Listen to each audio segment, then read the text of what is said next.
It seems to me that the question of whether a policy will increase or subvert the security of American citizens not ought to be one, but the primary question that drives discussion of foreign policy in general and the question of whether we should involve ourselves in a war in particular. And yet, it seems as though people are very excited about this war. They're very animated by the need for the United States to side with Israel. And yet there's no discussion at all about what seem to be the very obvious and glaring potential risks to the security of American citizens, which again, protecting that ought to be the primary goal of U.S. foreign policy. I don't think anyone can make a case that Hamas, which has always confined itself to questions involving the Palestinian state and Israeli kind of conflicts with Israel over control over that land, is a threat to the United States. I don't think anyone can legitimately make that case. But you certainly can make a case that having the United States be the primary sponsor and be perceived as the primary sponsor of a war that currently involves blockading water and food and medicine and other humanitarian necessities entering Gaza while Gaza is bombed aggressively. More bombs dropped on Gaza in a week than the United States in some years dropped on all of Afghanistan, even though Gaza is a much more densely populated area, whether that might generate some anti-American sentiments around the world that can in turn result in attacks on American citizens or violence against them or terrorist attacks plotted on major American institutions. It seems clear from having lived through the war on terror and 9/11 that that is at least a potential or likely outcome. And yet there's almost no discussion about that. We have, over the last 24 hours, since we raised that question on last night's program, some important evidence about the very real risk that Joe Biden's policy toward Israel can be posing for American citizens. So earlier today, the State Department issued a worldwide travel advisory. The State Department issues travel advisories, usually warning Americans about travel to a particular country because of political unrest there or intelligence of a potential terrorist attack. This is a worldwide advisory to American citizens. And what it says is, quote, due to increased tensions in various locations around the world, the potential for terrorist attacks, demonstration, or violent actions against U.S. citizens and interests, the Department of State advises American citizens overseas to exercise increased caution. So this was the phrase that really caught my attention: violent actions against American citizens and interest overseas.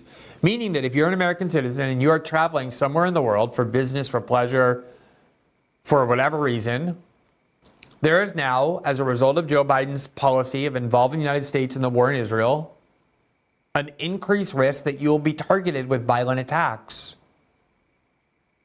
That seems like a pretty significant cost to me for the United States to make Israel's war our war. Now, maybe on balance, the security of American citizens is still being enhanced. Maybe there are big benefits to our national security from getting involved in this war, or maybe somehow there are threats to the security of Americans from not helping the Israelis in their war in Gaza against Hamas.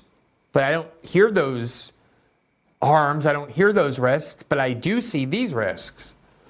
And now the State Department has formalized them. They're advising that American citizens overseas should, quote, stay alert in locations frequented by tourists. So that's a pretty clear risk that there may be people in parts of the world who are extremely enraged by what the Israelis are doing in Gaza and see Americans tied at the hip to Israel, knowing that the bombs they're watching are provided by the United States, that the blockade of humanitarian assistance was enabled by the United States veto of a resolution that got 12 out of 15 votes on the Security Council to allow humanitarian assistance to enter. And there's now a risk of increased violence against American citizens. I would think that's a major consideration. Now, in addition to that, here from Reuters, you see the headline, U.S. troops are attacked in Iraq, Syria, and on alert for more strikes. So in that region, there are already violent attacks aimed at American troops in retaliation for the involvement of the United States in this war in Gaza by Israel. Quote, U.S. troops have been repeatedly attacked in Iraq and Syria in recent days, U.S. officials said on Thursday, as Washington is on heightened alert for activity by Iran-backed groups with regional tensions soaring during the Israel-Hamas war. There has been an uptick in attacks on U.S. forces since the conflict in Israel broke out on October 7th, when Palestinian militants from Hamas attacked southern Israel. On Wednesday, a drone hit U.S. forces in Syria, resulting in minor injuries, while another one was brought down. Now, there is this independent question, by the way, of why are U.S. forces still in Syria? We spent years unsuccessfully trying with a CIA covert operation under President Obama to dislodge Bashar al-Assad from power in a regime change operation that ended up destroying Syria, that caused us to fight on the side of al-Qaeda, who was also trying to remove Bashar al-Assad. And yet it didn't work, and yet U.S. troops are still in Syria. We're not at war in Syria. The argument is we're there to protect our Kurdish allies, but U.S. troops are stationed in Syria. This is not normal or common for almost every country on earth to have U.S. forces and U.S. bases parked all over the world.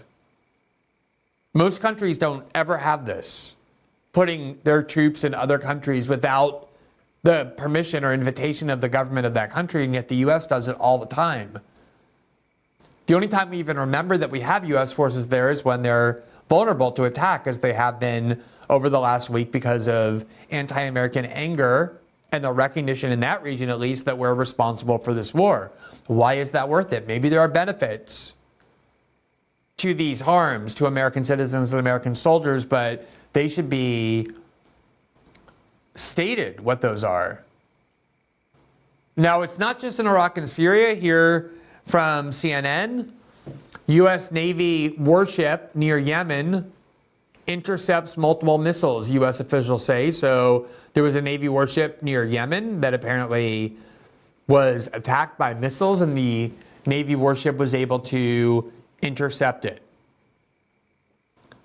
Now, this idea that the United States supporting Israel, providing Israel with the arms it uses against its enemies, creates risk to American security and to the security of American citizens is by far not new. It's not something that I'm a pioneer in pointing out. In fact, it has been a debate for a long time. Here's just the paragraph on what happened in Syria. You see, the incident was one of a series in recent days with U.S. bases being targeted by drones in Syria and Iraq amid tensions increasing in the region as the war between Israel and Hamas continues. But this idea that the United States provokes risk to its national security and to the security of its own citizens by constantly arming and standing at the side of Israel in its wars is something that a lot of people, including people who are senior in the U.S. security state, have been trying to point out for many years. And it's one of the most taboo points you can make. People have had their careers ruined by pointing that out. They've had to apologize. They've been condemned by the ADL when they've tried to say it. I'm talking about people who are spent their lives inside the State Department or the military who are saying one of the major vulnerabilities we have in the Middle East is that we support Israel so fanatically that it makes people in that region who are angry at Israel direct their anger at us and want to do violence against us. We went over all the historical examples, including 9/11, and many other times where that was cited as a reason why people want to bring violence to the United States. Thanks for watching this clip from System Update, our live show that airs every Monday through Friday at 7 p.m. Eastern, exclusively on Rumble. You can catch the full nightly shows live or view the backlog of episodes for free on our Rumble page. You can also find full episodes the morning after they air across all major podcasting platforms, including Spotify and Apple. All the information you need is linked below. We hope to see you there.